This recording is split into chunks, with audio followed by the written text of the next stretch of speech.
Hi guys, my name is Arturo Misael Villarreal, and this is my presentation for my class Philosophy of Law, which is Criminal Justice 3302, Section 180. The project I'm deciding to do is something regarding laws and justice, equity, discrimination, and corruption in the world. I had already sent my little introduction, my little paragraph describing what I was planning to do. Basically, in my paragraph, I decided to write about several things that have changed here in the United States. We know that corruption is a big example of incidents that have made people realize that corruption still exists. And even though discrimination supposedly according to some laws and some acts, it was supposed to end, but it's something that we see every day with either the middle class and also the upper class. Examples can be the president, the ex-presidents, and many people in this world. We also have corruption in the world, meaning that it is not only something that happens here in the United States, but it's something that happens in other countries. For example, Mexico can be the best example for this. Laws and justice, we know that many people would want for all laws to be followed by the citizens of this nation, but do do the government or government officials give the justice to our people? That is a big question that is being asked by several people nowadays. And equity. Just because a police officer has a badge doesn't mean that he's not going to be treated exactly the same way as a normal citizen, because he's also a human being. Let's go more into detail with this presentation, so that my idea of what I'm trying to write from my research paper can be more understandable.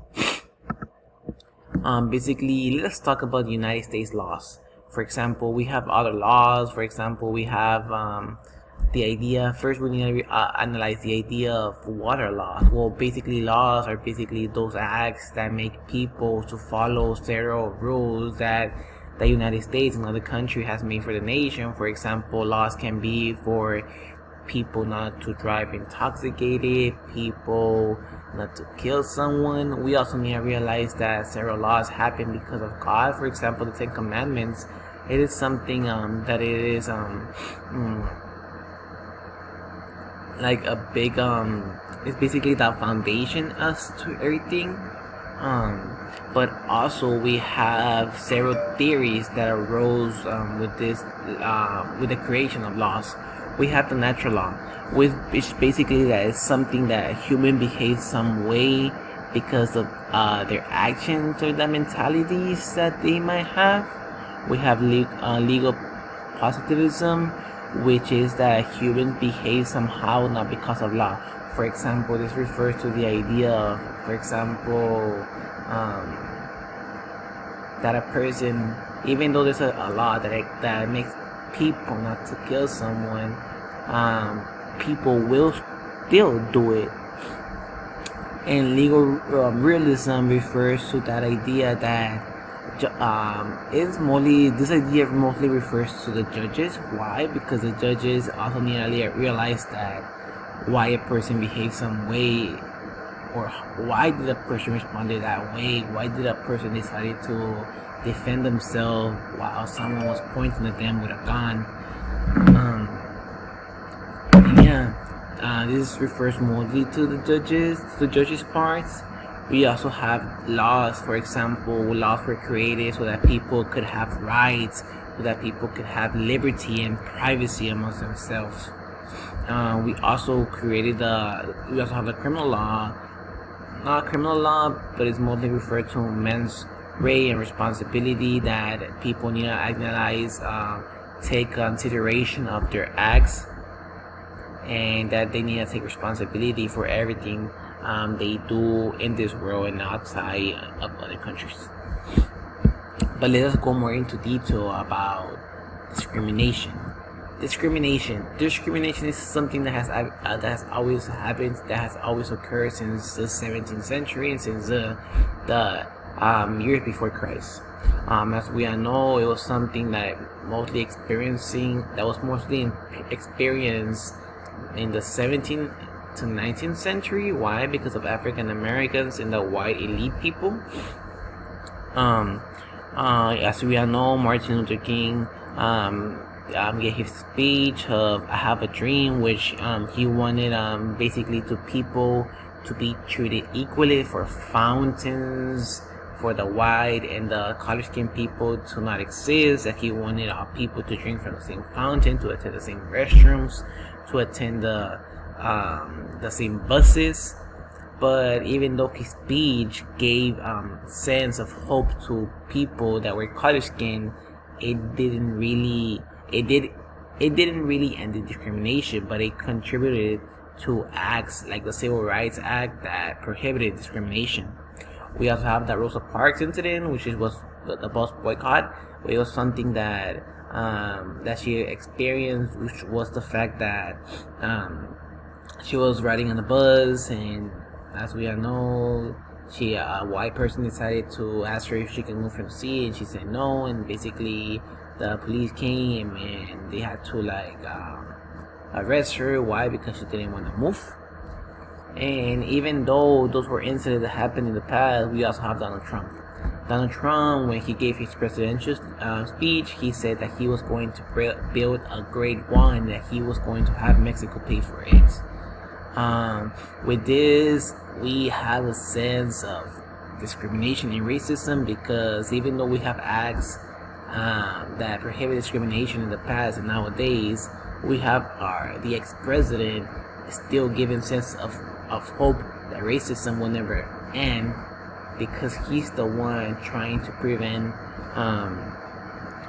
immigrants from crossing the border. Yes, we analyze the idea that many of them cross drugs illegally, but at the same time, many of them come here to the United States for a better way of life. We have Vanessa Guillen. Vanessa Guillen is a great example of political corruption, of discrimination. But Vanessa Guillen, she decided to join the army. She decided to join the army with the idea that she was going to protect the nation, and the United States were going to defend her. But at the same time, the United States didn't really protect her the way she was supposed to be protected. Why? Because one of the sergeants in the U.S. Army decided to harass her, and basically it is stated that the sergeant is responsible for her death, but at the same time there's no proof. But it is ironic to see that the sergeant is harassing her, and then Vanessa Guillen decided to expose what was happening, and then she resulted in dying. Like, there is a big ironic detail into this, because all of a sudden she was found dead. It is super sad to see that the United States government failed to assist their family in looking for the body. Basically, if it wouldn't have been done because of protests, the government would have failed to assist them. I don't know if it was because of the ethnicity, because she was a Hispanic person. We have examples of racism shown here, because if it was the body of the son of the president, we know that the president was going to look for his son's body. But in this case, since she wasn't a white person, since she wasn't rich, we see that there exists discrimination based on ethnicity. George Floyd is another example of political corruption. As we all know, no color skin, no ethnicity, no race makes a person different than other. With this being said, George Floyd was an African American. He was living in Minneapolis. He was a color skin person. One day he decided to go to a store to buy some cigarettes, and basically 3 police officers decided to approach him, because supposedly he was going to do a criminal activity, but in reality he was an innocent person that was just going to buy some goods. Basically, the three police officers, college-skinned people, decided to beat him up, throw him on the floor, and use aggression towards him. And basically, one of the police officers decided to put his knee on his head, and basically his brain stopped inhaling air into the brain. So basically, he died. After years, the government failed to take equity, to take equality, to take equity actions, because it wasn't fair that he that was innocent was going to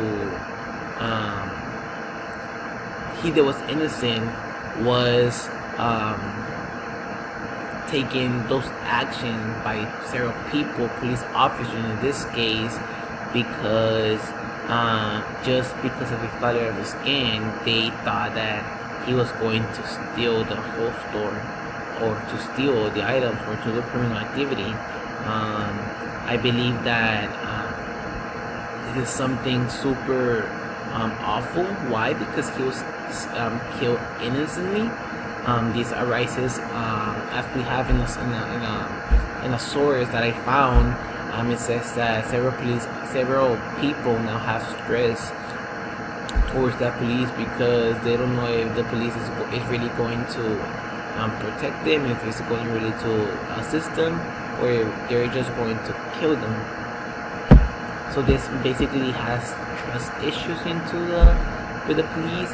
Why? Because people believe that because they have a badge, they're gonna feel that they're powerful. And we have seen many incidents where several racist police officers have taken several acts that have shown acts of corruption, acts of racism, and acts of discrimination. However, does the government give equity or equality to everyone? That's a big question that we might ask. Corruption.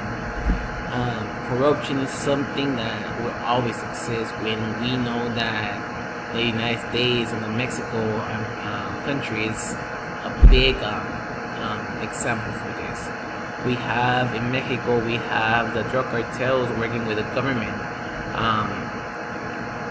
Every president in Mexico has promised to fight the drug cartels, but in reality, they just form an alliance with them.